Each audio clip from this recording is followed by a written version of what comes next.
Genesis 23, dood van Sara en haar begrafnis. En die lewensdae van Sara was 127 jaar. Dit was die lewensjare van Sara. En Sara het gesterwe in Kirjat Arba, dit is Hebron, in die land Kanaan. En Abraham het gekom om oor Sara te rouklaag en haar te beween. Daarna het Abraham opgestaan van sy dode af weg en met die seuns van Het gespreek en gesê: Ek is 'n vreemdeling en bywoner onder julle. Gee my 'n graf as besitting by julle, dat ek my dode van my af weg kan begrawe.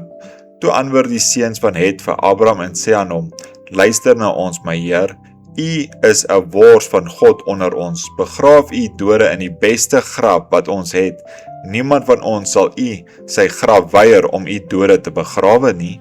Toe staan Abraham op en buig hom voor die volk van die land, voor die seuns van Het, en hy het met hulle gespreek en gesê: As julle dit goed vind dat ek my dode van my af weg begrawe, luister dan na my en doen vir my 'n goeie woord by Efron, die seun van Sohar, dat hy aan my gee die spelonk van Magpela wat aan hom behoort. Want aan die eind van sy stuk grond lê, laat hy dit vir die volle som aan my gee, dat ek 'n graf onder julle mag besit. En Efron het tussen die seuns van Het gesit. Toe antwoord Efron, die Hetiet, vir Abraham voor die ore van die seuns van Het, van almal wat in die poort van sy stad ingegaan het: Nee, my Heer, luister na my.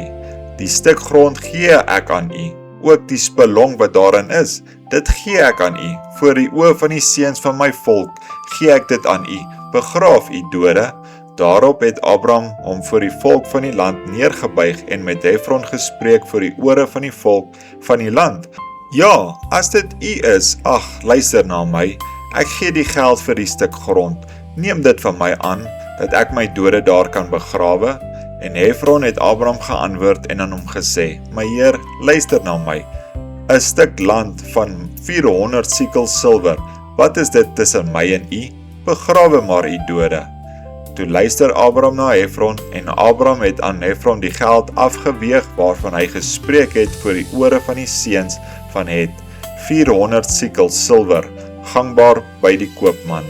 So het dan die stuk grond van Efron wat in Magpela teenoor Mamre lê, die stuk grond en die spelonk wat daarin is, en al die bome op die stuk grond wat op die ganse gebied daarvan rondom staan, die eiendom van Abraham geword, voor die oë van die seuns van Het, voor almal wat in die poort van sy stad ingegaan het.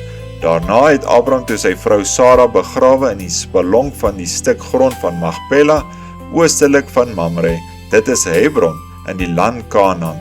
So is dan die stuk grond en die spelonk wat daarin was, deur die seuns van Het aan Abraham afgestaan, om dit as graf en eiendom te besit.